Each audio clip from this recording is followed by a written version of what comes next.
Before I do anything, would everybody please give a rousing congratulations to Cindy Chupack, who just won an Emmy as co-executive producer of Modern Family.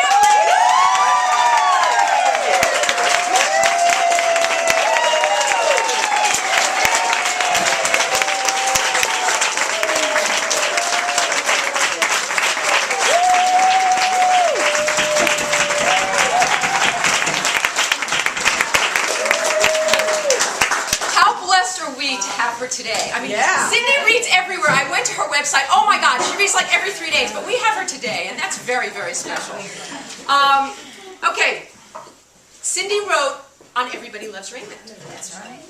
Fred was in Everybody's Loves Raymond. Bichette. I'm telling you, everything is Bichette. That's right. Cindy also wrote on Sex and the City. Okay, I just want to say that when I went on Friday night to see Allie Willis, Michael Patrick King was in the audience. Unfortunately, I didn't know it till after he left. But I've known Michael for like 20 years. And Bichette. He's my Bichette. But Cindy actually contacted me to come read here, and I was like, are you kidding me? Because you're not on Facebook. I can't find you on Facebook. I'm not on Facebook. I'm the last holdout. Oh my God. But otherwise, I would have tracked you down. I would have found you. But when she like came to me, I was like, are you kidding? I am like the hugest fan. I just, every time, I knew when my favorite episodes of Sex and the City were on that they were either yours or Michael's. Always, always. So I'm just thrilled. Anyway, I'm being a fan. Okay. And we were probably at like his Christmas party at the same time with Big and Sarah Jessica and all of them. Yeah. Big was there. Big was there. All right, that's a whole other story. And ooh, I'm showing you the back of my shirt. Because Suzanne told me to. Okay. Okay.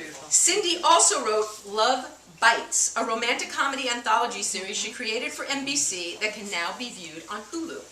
Cindy is the author of the Between Boyfriends book, a collection of cautiously hopeful essays. I need to study that book. Is it Between Husbands also? And she's currently working on her second book, a comic memoir about marriage called The Longest Date, you're telling me. Women, please welcome the prolific, the brilliant, the hysterical, Emmy-winning Cindy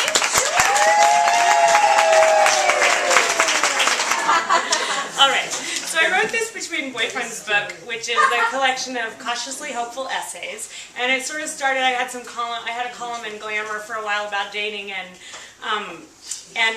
they always wanted me to end with advice, and sometimes I didn't have any answers. I thought, who has the answers isn't writing a book about dating. They're married. So I kept writing. I wrote the essays for Glamour, but I always kept a draft called my book draft, even before there was a book, thinking this is what my audience would want to read. And then finally I took those essays, and so this goes from breakup to your next boyfriend, or from husband to your next husband. And the essay I want to read today seems perfectly appropriate since you're all writers and artists, because it's not in the book. It's about the Between Boyfriends book tour. Hey, I used to be known as the writer from Sex and the City who wrote a book, until two other writers from Sex and the City wrote a book called He's Just Not That Into You. And then I became known as someone who actually knows the people who wrote He's Just Yes. At the same time that single women around the world, and I mean every single woman, realized thanks to that book that her relationship was not going as well as she thought, I realized my book sales were not going as well. Apparently people were just not that into my book. They liked it as a friend. Some even loved it, but it wasn't the one. And by that I mean #1 on Amazon, like some other books we know. In fact, the last time I checked my book, the Between Boyfriends book, a collection of cautiously hopeful essays, was number 75,314 on Amazon. That's when I wrote this, which was a while ago, because today it was number 775,000. That's in paperback. In hardcover, it was 174,852, and today in hardcover, it's 1,485,000. Okay. Now, these numbers are something only authors are concerned with. The general public has no idea that you can check sales rankings hourly on most major bookstore sites, or that those rankings can change drastically if 5 people buy your book, or if you buy 5 of your books during an hour. Not that I have, I'm just pointing out that it's clearly masturbatory or masochistic to check and compare rankings like this when writers would be better served gauging self-worth the old-fashioned way by simply Googling ourselves. Now, you can't measure success in book sales, though let me just say their book sold what my book sold while I was reading this to you. And you can't measure success in media attention, although let me just say they were on Leno and I was on Lisa. Lisa at Night. A radio show hosted by Lisa Gibbons that was filmed during the day and aired in, I think, half of Westwood. But Lisa was very nice, and she said on the air that my eyes sparkled.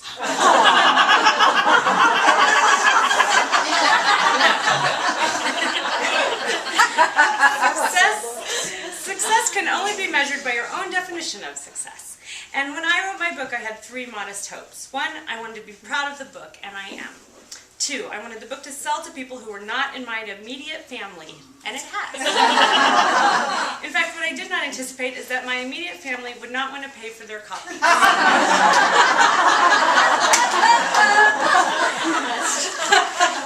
And 3, I wanted to meet the love of my life on the book tour, and I did. Meet a lot of people on my book tour. A lot of great single women. My readings were filled with women, as long as I got the apologetic, self-promoting email and out in time. And what these friends of friends wanted to know was not what inspired me to write the book or how I came up with the clever title. They wanted to know how to meet men. On the show, there were always men, they would shout, "Where the hell are the men?" I was hoping they'd tell me. One by one, I met my book's audience in Chicago, in Dallas, in Fort Lauderdale. Not in concert halls like David Sedaris, but at least in bookstores, as opposed to another writer I know whose readings were banished to living rooms after his publisher caught him trying to set up his own bookstore appearances. Apparently a publisher only gets so many readings in each store, and it was made clear to my friend when he was told never to call another bookstore again, not even about books, that he was not a priority. So there's that. I was a priority, but only because of my Sex and the City credit, which I did not want on the cover of my hardback book for reasons that now elude me.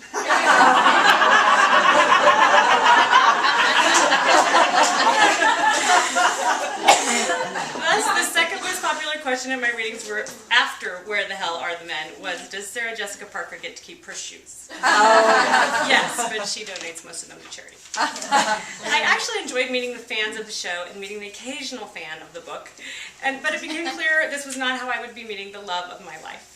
Sure, once in a blue moon, a nice-looking man would show up, and he would invariably someone I once dated.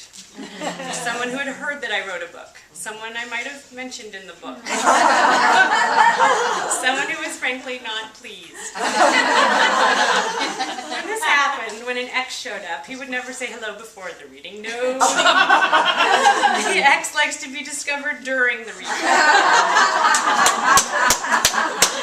But not like Mr. Big at Carrie's book reading, you know, like a breath of fresh air. More like the evil fairy arriving at the christening she wasn't invited to. And then he would smile as if to say, "Look who's here," throwing me off completely. I'd be thinking, when did he move to Phoenix? How did he find out about this? Was there actual publicity? Have I gained weight since I saw him?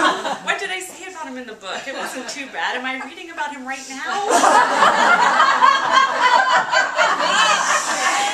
And then he would approach me afterward without a book, always without a book, because, oh, I've read the book, and introduced me to the prettier, thinner, more appreciative, more discreet woman he is now happily married to. In fact, they're having a baby, which they probably conceived in the Barnes & Noble bathroom while I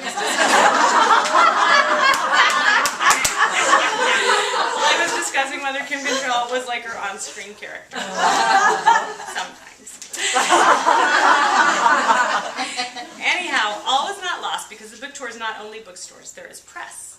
And press is read by men, often on the toilet, but still. Press seemed more promising than the Lilith Fair that my readings had become. And I did get some press. I even got interviewed on the Today Show, which seemed like a giant coup until He's Just Not That Into You was an entire episode of Oprah.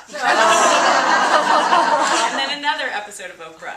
And then an entire Larry King show. They still have not been on Lisa, though. So I did not meet the man of my dreams in my book tour. In fact, although my book was popular with women, it was for 1 week following my Today Show appearance number 27 on the extended New York Times bestseller list. Yeah. Thank you. The extended list being another thing only authors know about. I realized it was not a great selling tool for potential boyfriends. My unfortunately non-fiction book basically outlined and highlighted every mistake I'd ever made with men, except the mistake of giving a guy my book as soon as I met him because I was so excited to have written a book. But that's what I did when I finally met the man of my dreams, post-book tour, once I had contact with men again. And despite that tactical error, despite breaking every rule in the rules, including sleeping with him on the first date, despite his many disclaimers that he was not the marrying kind, which according to He's Just Not That Into You translates into He's Just Not That Into You, despite all that, he proposed. Aww. He actually rode up on a white horse dressed as a knight, I'm not making this up, after a friend lured me to the beach at sunset.